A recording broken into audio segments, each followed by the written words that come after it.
გამომშვიდობისა მეგობრებო, ყველას კარგი დღე, ბედნიერება, სიხარული და ყველაფერი კარგი ამბები.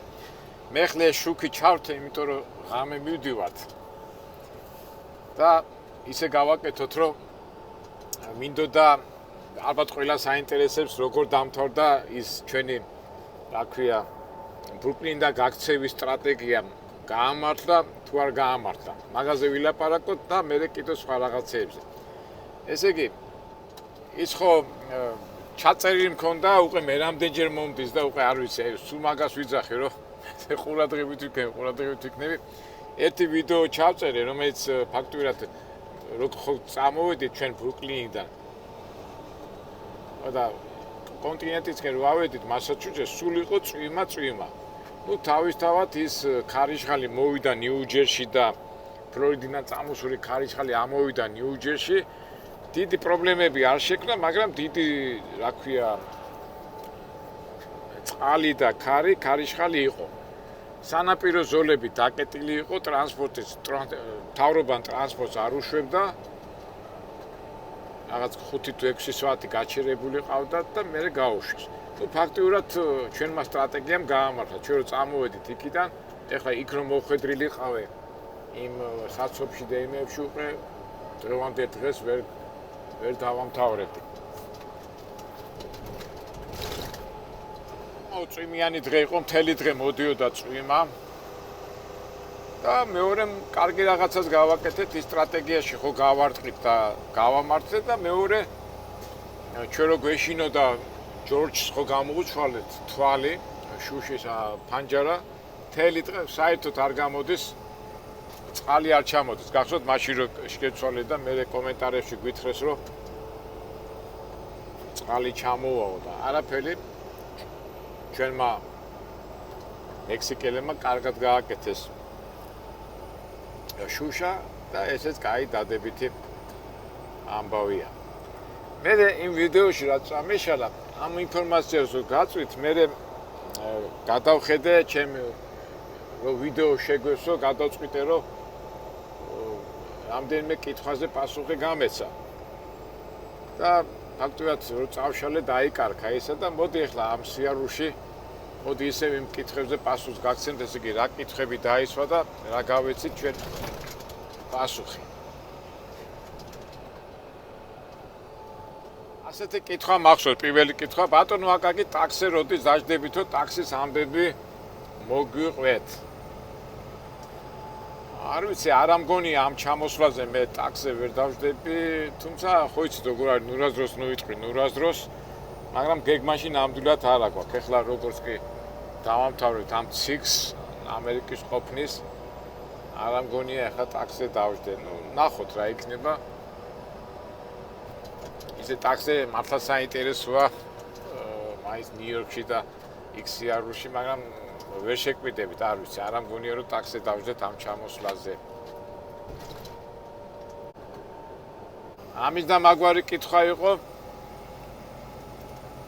ზამთარში ხო ივრითო ამერიკაშიო ტრაილერზეო და მანდაც მეგობრებო არ ამგონია და გეგმა არ აგვაქვს ზამთარში სიარულის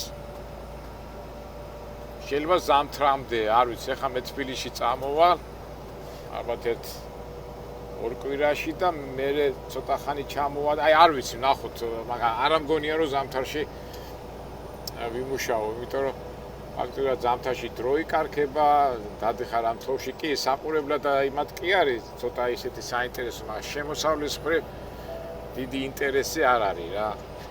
მithumetes ამ ბაზარზე და აქაც იგივე პასუხია, ნახოთ როგორ იქნება. ეს კითხვა იყო ძალიან საინტერესო და ეხლა კიდევ გავიაზრე და დავფიქრდი როგორ მეპასუხა. ბატონო აკაკი, აი დადიხარ თელ ამერიკაში 1000 ადამიანებს ხდებით, ზოგჯერ კონფლიქტურ სიტუაციაში ვარდებით. იარაღი დაგააქვთ? ეხლა ვინც მე მიცნობს საერთოდ იარაღის მიმართ ძალიან ისეთი უარყოფითი შეგრძნება და ისამაკ რა, უარყოფითად ვარ განწყობილი.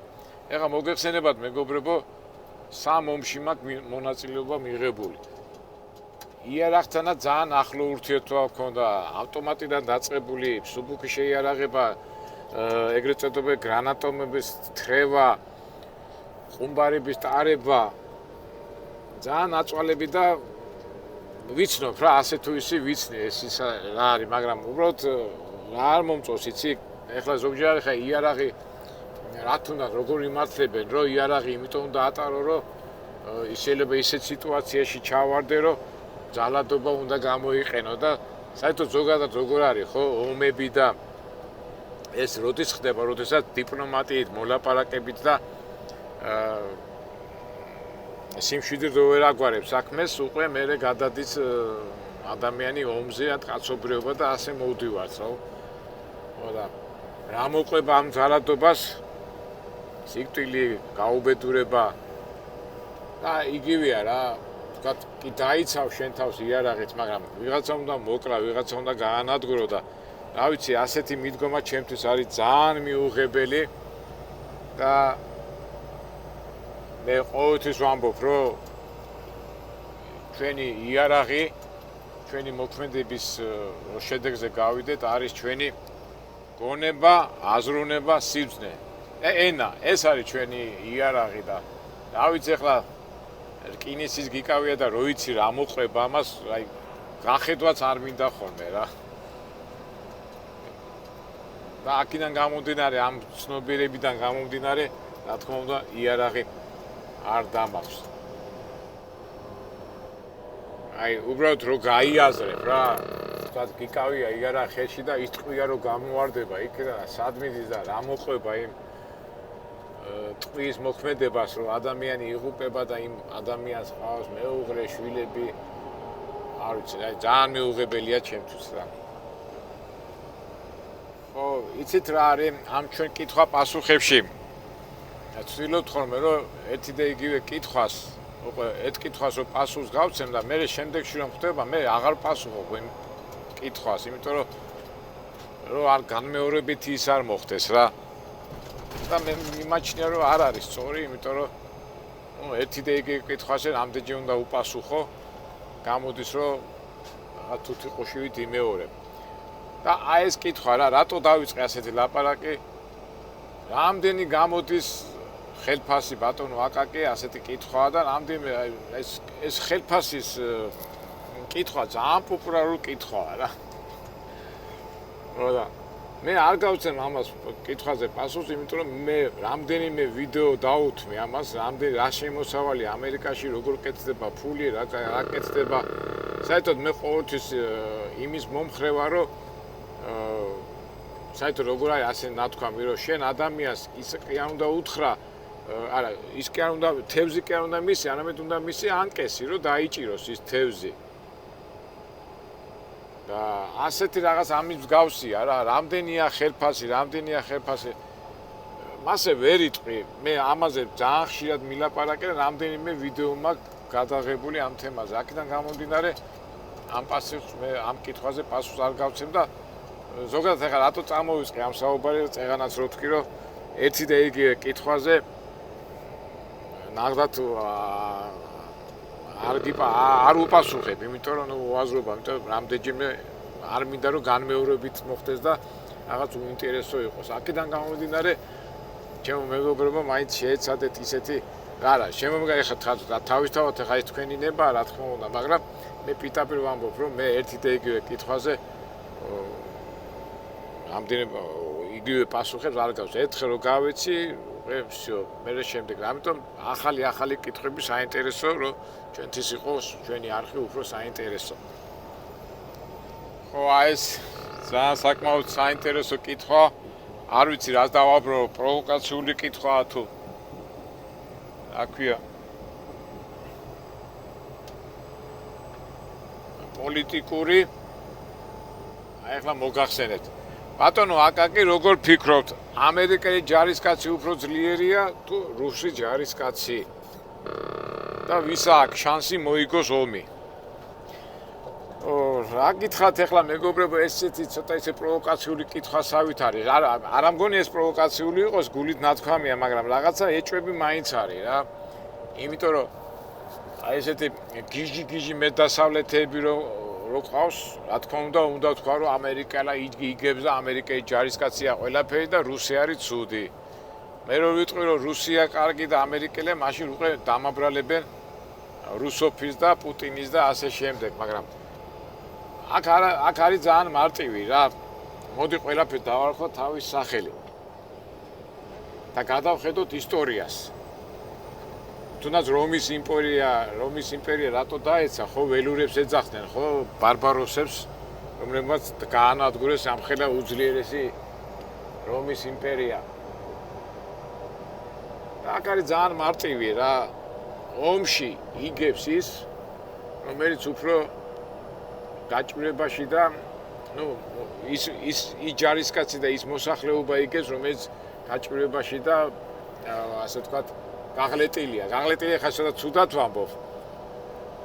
აი როგორ ახსნე რომის იმპერიიდან დავიწყე ბარბაროსებმა ხო დაიპყრეს ამხელა რომის იმპერია, იმიტომ რომ რომის იმპერიას უკვე თავში აუვარდა კი არა, იმიტომ კარგად ცხოვრობდა ხალხი, არავის არ უნდა და ომი, არავის ნებირობდნენ სიმდიდრე, სიმღერა და ამ დროს იქიდან რომ მოდის ურდოები რომ მოდიან, თქვათ გაღლეტილები და როგორ ვთქვათ ნაკლებად განვითარებული ხალხი ყოველთვის რაღაც სიტუაციიდან გამომდინარე ამ ძლიერ, თქვათ, იმპერიებს და ძლიერ სახელმწიფოებს ერევიან ხოლმე. ეხლა რატო, ეს ისტორია, მე არ მომიგონია, ეს ისტორიიდან გამომდინარეა და რატო თქვი ახლა რატო დავარტყი ამხელა წრე? მე პირდაპირ ვიტყვი, რომ ამერიკელი ჯარისკაცი, ევროპელი ჯარისკაცი რუს ჯარისკაცს ვერ აჯობებს. და რატო? იმ ისტორიიდან გამომდინარე. იმიტომ რომ ამერიკელი რო არის შეჩეული, თქვა ჯარისკაცი, კაი პირობებს, კაი ფორმას, კაი ხელფას და ამ დროს უკვე ეს თქვა ამერიკელი ჯარისკაცი ან ევროპელი ჯარისკაცი, რომელიც თავის ცივილიზებულ ქვეყანაში ცხოვრობს და შეჩეული ამ კაი ასე თქვა ცხოვრებას, დოვრაც ამ დროს რუსეთში გაზრდილი ადამიანი, რომელიც სტრესის ქვეშ არის, სულ აკლია რაღაცა, სულ პრობლემებშია იმ ომის პერიოდში და წარმოიდგინეთ თქვენ ომი რა საშინელება, რა თქმა უნდა, რუსი ჯარისკაცი აჯობებს და ისტორიამაც აჩვენა, რუსი ბალახს შეჭამს, რუსი ბევრ რაღაცას მოითმეს, რუსი გამძლეობას გამოიჩენს, მაგრამ მაინც თავისას გაიტანს. აქედან გამომდინარე ეხლა აი თქვენ იტყვით რომ არაბები და რა ქვია იმას ამერიკამ იქ ერაყი, ირანი ხო დედა უტირა, რა უტირა ბომბები და იმეებით ხო ჯარისკაცი ხო არ მისულა. აბა მისულიყო ჯარისკაცი და რა გამოვიდოდათ. აი თუნდაც ეხლა ავღანისტანში რომ ხო ჩვენ დასინიან ხოლმე ტალიბებს, აი ჩუსტებიანმა რა ქვია ჯარის თალიბანის ჩუსტებიანმა ავღანელებმა გაყარესო ამერიკელებიო, ხო? ეხლა ზოგი იტყვის ეს პოლიტიკური ის ტაქტიკა გააკეთეს, ის გააკეთეს, მაგრამ ფაქტია რომ ავღანისტანი ისტორიულად რო გადავხედოთ ვერცერთმა დამპყრობელმა ვერ დაიპყრო. სულ რაღაც 4-ია ხო, ჩვენ ისტორიულად რო ეს ჩინგისხანი, ვინც აჯობა გონი მაკედონია და გიორგი ჩვენი გიორგი მე-11 დაიპყრო როგორ ვთქვათ ერთ-ერთი სარდალი, მაგრამ საერთო ჯამში ისტორიულად ამას მე უფრო სრულად ვილაპარაკებ, საერთო ჯამში ავღანელები ვერავინ ვერ დაიპყრო. რატო? წარმოიდგინეთ ახლა ავღანისტანის დოკუმენტური ფილმები ხო გაქვს ნანახი, საცხოვრობენ, როგორ ადგილებში ცხოვრობენ და ყოველთვის ეს აქვს ეს მოთმენის და გაჭირვების გადატანის რაღაც უნიკალური უნარი. და ასეა რუსებიც. ისტორიულადაც რუსები რატო არიან ასეთი კაი მეომრები, რომ აი ეს გაჭირვებას იმ ომში მიმდინარე დისკომფორტს და დისკომფორტიც ეს ცოტა ისეთი რა ქვია, როგორ ვთქვათ, სუსტი სიტყვა, არაფერი ვითომ სიტყვა იტანენ.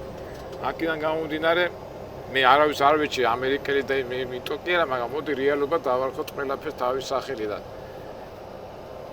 ამჟამად არ ამგო კი ვთქვათ იქ შეიარაღება და რაღაცა, მაგრამ არ ამგონია ევროპელმა და ამერიკელმა რუს ჯარისკაცს აჯობოს. არა მგონიაზეც არა, უბრალოდ ლოგიკას რომ მივყვეთ, გამორიცხულია რა. თუმცა ეს ჩემი პირადი აზრია, ყველას აქვს თავისი აზრი და ას აქვს თავის ლოგიკა, მიმდინარეობა. და აქედან გამომდინარე ვამბობ ამას მე. გამახსენდა ეს ციხის ამბები, ეხლა რო არის ხომ ერთი ამბავი, აი ციხეში ზავი, თანამედროვე ციხეები, რა ციხეა. მგონი სატურო ნომრებში აგზავნიან ხოლმე. აი ციხეები იყო ადრე, თუნდაც ჩემი ახალგაზრდობის დროს. ერთ საკანში 20-25 კაცი რო იყო და იქ კუთხეში პარაშა იყო და ამხელა ნების ყოფა და ის უნდა ქონოდა, რომ ის გაგეძრო ის სიტუაცია და ეხლა ჩვენი პატიმრები, თანამედროვე პატიმრები მიყავთ ორ ოთახიან ნომრებში და არის ხოლმე ერთი ამბავი. აი იგივეა რა, ვინ მოიგებს ცხოვრებაში რომ გამოვა, ის პატიმარი რომელიც იმ პარაშაში და 20-25 კაციან იმაში იყო, რა ქვია, საკანში თუ პატიმარი რომელიც ორ კაციან და ერთ კაციან საკანში იჯდა. აი ესეა ომიც რა. ომი და გაჭირვება, ამიტომ იმ ცუდ სიტუაციაში გაზრდილი ადამიანი ყოველთვის გამძლე და ნებისყოფიანია გადამწყვეტ მომენტში.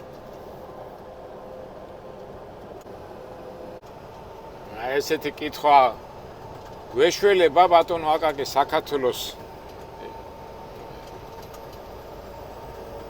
ცოტა ისეთი უხერხული კითხვა, ეხლა რომელი პოლიტიკოსი მე ვარ და რომელი ის, მაგრამ ყოველ შემთხვევაში გვეშველება იმ შემთხვევაში თუ საზოგადოება განათლებული იქნება, ეს სკოლიდან მე იმას არ ვიძახე, ხა რაღაც კონკრეტულ სპეციალობას და ამასაც განათლებას ეძახიან. თავისთავად განათლება, მაგრამ ზოგადი განათლება, რომელიც სახელმწიფოს უშველის სკოლა. აი სკოლაში ბავშვი რომ მიიღებს სრულ განათლებას და ეცოდინება რომ მედალს აქვს ორი მხარე და არა ერთი მხარე, იმიტომ რომ ერთი მხარე კი არა, სამი მხარეც არის, ხო? მარცხნიდან და მარჯვნიდან და ზემო და წრე. და ადამიანი რომ ასე უყურებს სამყაროს და შეუძლია ყველა მხრიდან შეაფასოს, ის მე უკვე სწორ გადაწყვეტილებას მიიღებს. ამისთვის რა არის საჭირო? განათლება. განათლება, რომელიც ანალიზის და სწორი შედეგების გამოტანის უნარს იძლევა რა. აქედან გამომდინარე გვეშველება თუ ჩვენ განათლებას მივხედავთ და არ დავიზარებთ, იმიტომ როცა ხარ განათლებული, როცა ხარ იცი რა ხდება სამყაროში და როგორ ხდება, მე უკვე სწორ გადაწყვეტილებასაც მიიღებ. ბატონო აკაკი, რიში გეშინიათ ყველაზე მეტად? აი ხა ეს კითხვა მე ამ კითხვაზე პასუხი გაცემული მაქვს. მგონი 1-2 და ეხლაც კიდე გავცემ რა, იმიტომ რომ მე მიმაჩნია რომ ესეთი მგონი აი როგორ ავსვათ, იცი, აი ცხოვრების ეს კითხვა არის, ნუ პასუხით რა, მე სერიოზულ კითხვად მიმაჩნია, იმიტომ ფაქტობრივად ცხოვრების ასე თქვა დირექტივაა რა. რა თქმა უნდა, ბევრ რაღაცის ვთხილობ, მაგრამ რო ვიცი რა, როგორ ასეთი შიში არა მაქვს. ერთადერთი შიში არის ჩემი, როდესაც წარდგები. შიშიც არა, ნუ ხო, შიშია ღმერთის წინაშე და ჩემი ჩადენილი საქციელების რო შემცხობა.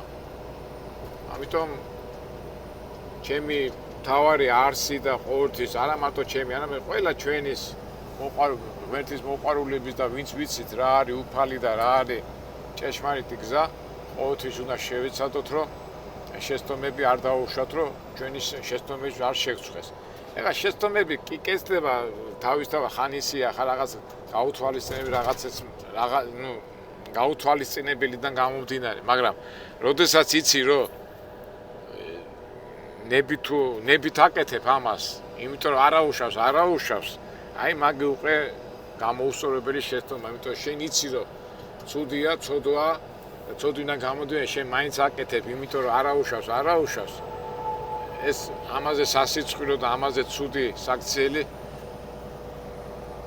არ არის. თუმცა რელიგიურ ხალხს მოცემული გვაქვს ეს სინანულის შეგრძნება გვაქვს, ღმერთი გვაზრებს რომ მოვინანიოთ. მაგრამ ნუ ეხლა ცოტა სიღრმეებში წავედი, ფაქტია, მაგრამ ნუ მეშინია და მეშინია კი არა, იმიტომ კი რომ დავისჯები და რაღაცა. უბრალოდ ჩემი ცოდვების მეშინია სამწუხაროდ ეშმაკი თუ სატანა ხან იქიდან მოგვიდგება, ხან აქიდან, მაგრამ თავარია არ ჩავათრევინოთ მას თავისი ზრახვები, რომ ჩვენი რაღაცნაირად როგორ ვთქვათ, რომ ჩვენი ნებაყოფრობით არ ხდებოდეს ეს ყველაფერი. მოკლედ და კონკრეტულად მეშინია ჩემი ცოდვების, რომლებიც სიცხვის, ისეთი ცოდვები არ საერთოდ ცოდვები ცუდია, რა თქმა უნდა, მაგრამ ჩემი საქციელი არ იყოს სასიცხვილო. თუმცა მეთი მაინც ყველანაირ საშუალებას გვაძლევს, რომ დავაანალიზოთ და შეცდომები არ დაუშვათ. კარგით მეგობრებო, ცოტა ისეთი ცხოვრებისეული კითხვები მოგვივიდა, სერიოზული, თუმცა ყველა კითხვა არის სერიოზული. იმიტომ რომ თუ არასერიოზულად და ნებისმიერ საკითხს მიუდექი, ასე თქვათ, ლაითად და ქარაფშუტურად, ის ქარაფშუტური და ლაითი საქმე გახდება მძიმე და ცოდვიანი. ამიტომ აქედან გამომდინარე ლაითი კითხვა არ არსებობს. სერიოზული და არასერიოზული კითხვა არ არსებობს. არის კითხვა, რომელიც უნდა გაეცეს პასუხი და ყველმა პასუხმა ჩვენი ცხოვრება და ჩვენი გამავალი გზა, რომელიც უნდა გავიაროთ ამ ცხოვრებაში, არ დაგვამძიმოს და უარესი რაღაც სასწაულში არ ჩაგვაგდოს. რა არის ამისთვის საჭირო? კითხვები და პასუხები. ჩვენი არხიდან გამომდინარე შედლებით და გვარად ჩვენი გამოცდილებიდან ამ კითხვებზე პასუხს გაგცემთ. კარგად გამოვა თუ ცუდად გამოვა, ყოველ შემთხვევაში ჩვენ ვიცით, რომ გულიანად პასუხობთ ანალიზისა და ფიქრებიდან დაგროვებული შედეგებიდან. კარგი დაგემშვიდობებით მეგობრებო, მაინც ღამე რო არის, რაღაცა ფიქრი მოვიდა და ცოტა უკვე გძნობ, რომ ცოტა უკვე დამძიმდი სამით რა. მაგრამ დამძიმება არა, კაი გაგებით ვიძახი რა. სერიოზულ კითხვებს უნდა სერიოზული, სწორი ანალიტიკური პასუხი და ცოტა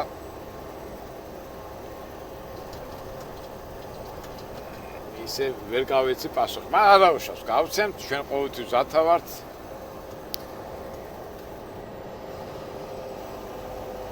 ჩვენი გამოცდილება და ჩვენი, როგორ ვთქვათ, დადებით თუ არ ყოფილი, გაუზიაროთ ჩვენ მეგობრებს, რომლებსაც გამოადგებათ ცხოვრებაში.